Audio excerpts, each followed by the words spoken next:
saya akan menjelaskan materi selanjutnya, yaitu pengantar instrumental digital. Yang pertama ada sistem elektronika.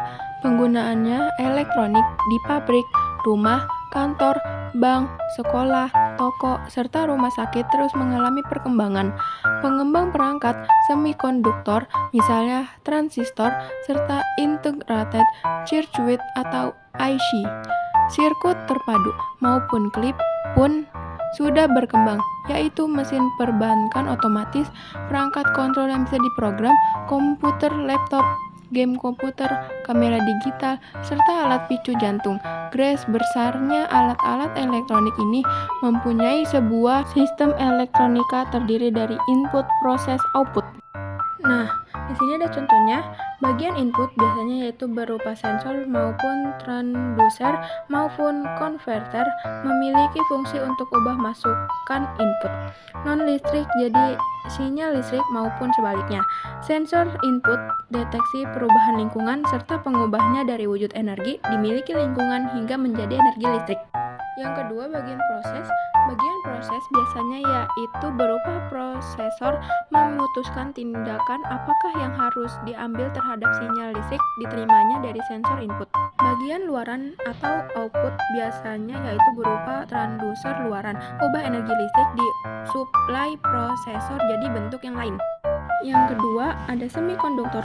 Pengertiannya, penghantar arus listrik terdapat yang termaksud terhadap penghantar listrik yang baik atau konduktor, penghantar listrik tidak baik atau isolator, serta yang bisa memiliki peran sebagai keduanya. Berdasarkan lingkungan, dia bisa bertindak sebagai isolator serta konduktor. Bahan yang bisa dibuat untuk berperilaku terkadang sebagai isolator serta kadang sebagai konduktor disebut dengan semikonduktor. Klasifikasi semikonduktor berdasarkan mekanisme terbentuk gejala semikonduktivitas. Semikonduktor terdiri dari semikonduktor intrinsik serta semikonduktor ekstrinsik. Semikonduktor intrinsik terbentuk dari semikonduktor murni mempunyai ikatan kovalen sempurna, misalnya silikon atau Si, karbon atau grafit, dan germanium Ge. Yang ketiga ada jenis semikonduktor. Jenis yang pertama ada semikonduktor tipe N. Contohnya, sebuah silikon diberikan pengotor maupun arsenik adalah bahan kristal memiliki atom mempunyai 5 elektron valensi sehingga memberi kelebihan elektron. Atom fosfor tersebut disebut dengan donatur. Yang kedua ada semikonduktor tipe P.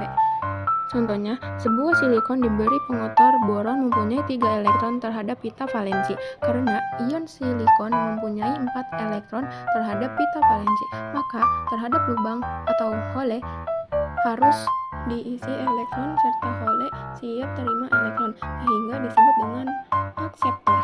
Yang keempat ada gerbang logika. Gerbang logika dianalogikan sebagai otak sebuah barang elektronika agar dapat jalankan fungsinya. Gerbang logika ini didasarkan terhadap analogi untuk tentukan sebuah alat elektronika itu bekerja, sehingga menjadi bagian yang penting pada sebuah alat elektronika. Gerbang logika berisi perintah-perintah digunakan terhadap rangkaian elektronika digital.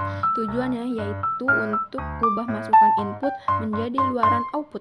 Berdasarkan keperluan kita, gerbang logika tersebut dipresentasikan bersama angka biner maupun tabel kebenaran, memiliki simbol serta 0, angka 1, serta 0 digunakan untuk gambarkan benar true serta salah false, maupun tinggi hill serta rendah low, dan hidup on serta mati off.